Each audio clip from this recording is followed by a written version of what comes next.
Right now, thousands of Canadian seniors are getting paid less than they're entitled to, not because the government is hiding anything, but because nobody ever sat down and explained the rules in plain language. Some are missing out on over $1,000 a month they legally qualify for. Some are about to lose dental coverage without even realizing it, because of a deadline nobody warned them about. And some are about to make a single financial decision this year that will quietly cost them thousands of dollars in reduced pension income, a mistake that's completely avoidable, if you know what's coming. By the end of this video, you'll know exactly where you stand on all three. Not vague advice, not check with your accountant, actual numbers, actual thresholds, and the exact steps to take this week. Let's start with why most of this information never reaches the people who need it.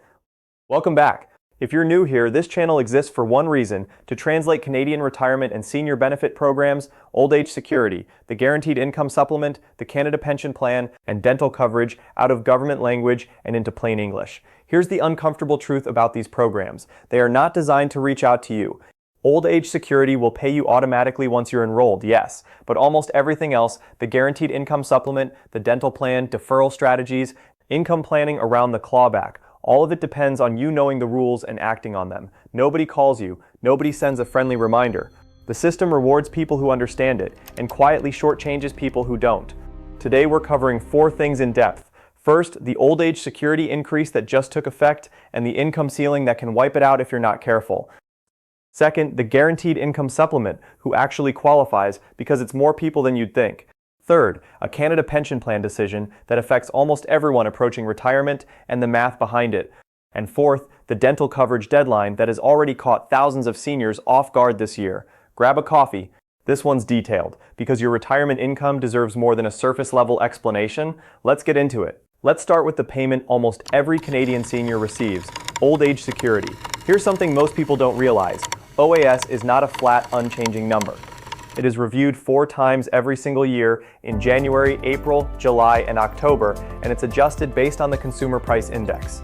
In plain terms, when the cost of everyday goods goes up, your OAS payment is designed to rise with it, so inflation doesn't quietly erode your income. For the July to September quarter, OAS increased by 1.2%. On its own, that might sound like a rounding error. But look at the bigger picture. Over the past 12 months, seniors have seen a 2.3% total increase in their base pension. That's not something you had to apply for. It happened automatically, deposited directly into your account. Now here's where people get tripped up, and this is important. OAS has a ceiling. It's officially called the OAS recovery tax, but almost everyone just calls it the clawback. Here's how it works. If your net annual income climbs above roughly $93,000, the government starts reducing your OAS payment. For every dollar of income above that threshold, a portion of your pension gets clawed back. Push high enough above that number and your OAS can be reduced to 0. Let's make this concrete with an example. Imagine a retired senior, we'll call him Robert, who has a modest pension, some CPP, and OAS. On paper, his income sits comfortably below the threshold most years, but one year, Robert decides to withdraw a large lump sum from his RRSP to cover a home renovation. That single withdrawal pushes his net income over the $93,000 line for that year. The result?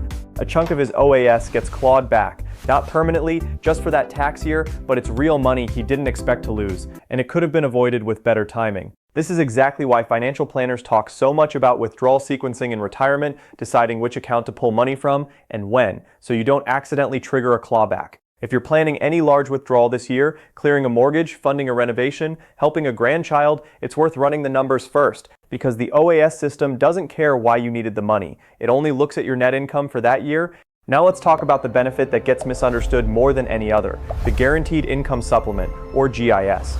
GIS is a monthly top-up added on to your OAS payment specifically for seniors with lower income. And here's the detail that matters most: it is completely tax-free.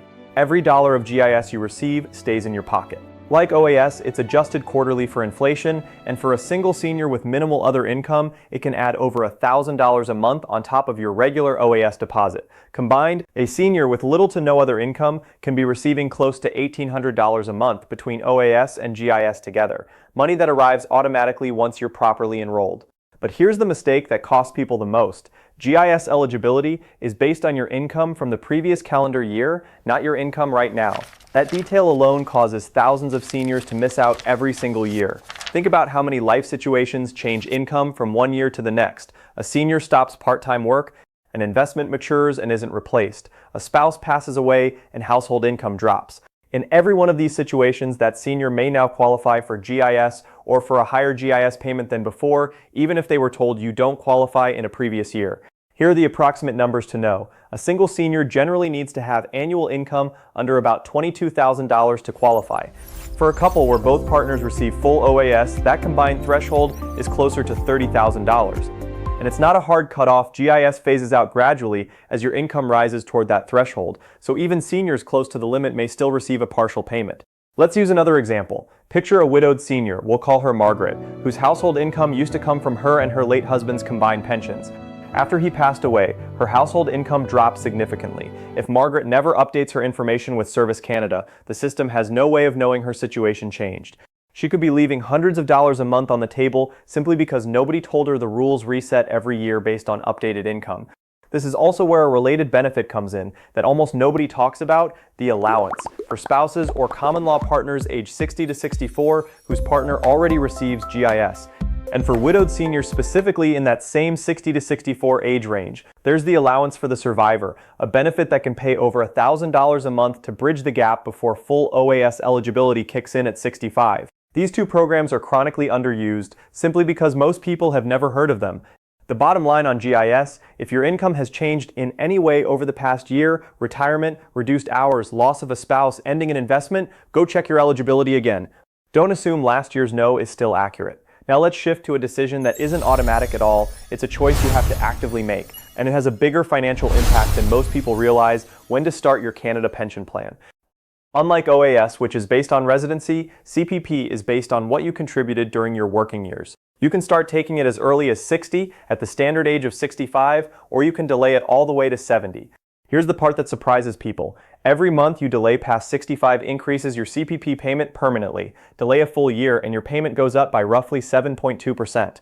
Delay all the way to age 70 and your CPP payment is permanently 36% higher than it would have been at 65. That increase isn't temporary, it lasts for the rest of your life. On the flip side, taking CPP early at age 60 permanently reduces your payment too by roughly 36% compared to waiting until 65. So which is right? It genuinely depends on your health, your other income sources, and how long you expect to need this money to last. As a general rule of thumb, if you delay from 65 to 70, the break-even point, the age where the higher monthly payments catch up to and overtake what you would have received by starting earlier, tends to land somewhere in your early to mid-80s. If you expect a long retirement and don't need the income immediately, delaying can mean significantly more lifetime income. If you have health concerns, or you need the income now to cover essential costs, starting earlier may make more sense even with the reduced amount. There's no universally correct answer here, and be very skeptical of anyone online who tells you there is. What matters is that this is a decision, not a default. Too many Canadians simply start CPP at 65 because it's the number everyone talks about, without ever running the numbers for their specific situation. Now, the update with an actual hard deadline attached, and this is the one generating the most confused questions right now: the Canadian Dental Care Plan. Quick recap of how we got here. The plan rolled out in phases: oldest seniors first, then people with disabilities, then children, then working age adults. As of this benefit year, the age restriction is gone entirely. It's now open to any eligible Canadian resident, regardless of age, who doesn't have access to private dental insurance and whose adjusted family net income falls under $90,000. For seniors, there are two completely different situations to think about, so pay attention to which one applies to you. Situation 1. You were already enrolled. Coverage is not automatic year to year. You must renew annually, and there is a specific renewal window. If that window closes and you haven't renewed, your coverage lapses. And here's the part that catches people off guard: any dental work done during that gap is not covered. Not a cleaning, not a filling, not an emergency extraction. If your renewal window has already passed, you're not necessarily locked out forever. Reapplication is generally possible, but expect a coverage gap while it's processed. The lesson is simple: check your renewal status today, not the week you actually need the dentist. Situation 2. You never applied because you assumed you wouldn't qualify. This is worth double checking because the income test is based on adjusted family net income, not your gross income before deductions. A lot of seniors run the actual numbers for the first time and are surprised to find they fall comfortably under the $90,000 threshold.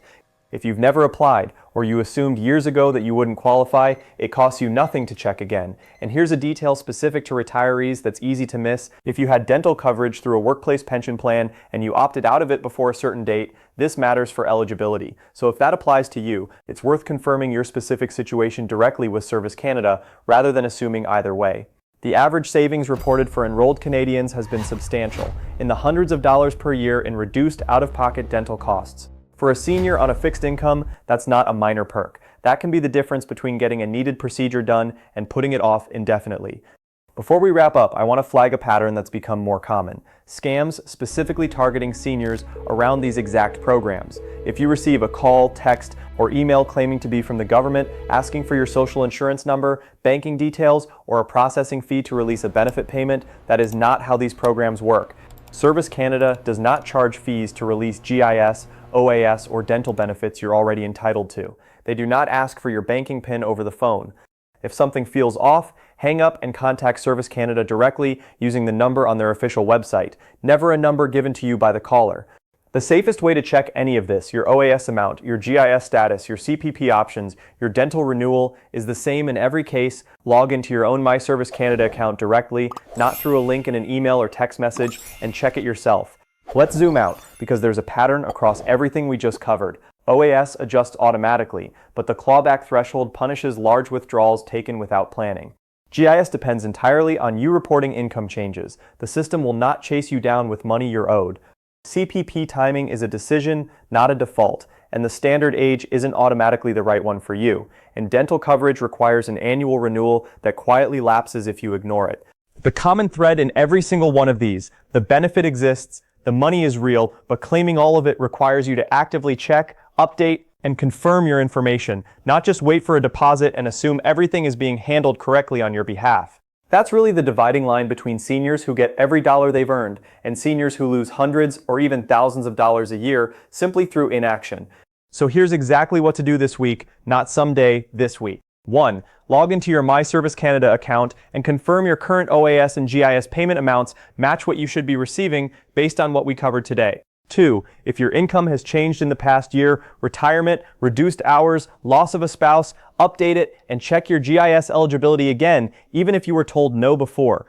3. If you haven't already, actually run the numbers on when to start CPP instead of defaulting to 65 just because it's the number everyone talks about. 4. Check your Canadian Dental Care Plan renewal status right now, today, before it becomes a problem at the dentist chair. None of these 4 things fix themselves automatically, but every single one of them is fixable in about 15 minutes total if you act on it now instead of putting it off. If this video gave you real usable value that most channels skim past or bury under fluff, do one thing for me, hit subscribe and turn on notifications. New thresholds, new deadlines, and new rules get announced constantly, and this channel exists to break them down before they cost you money, not after. Take care of this today. Your future self and your bank account will thank you. I'll see you in the next one.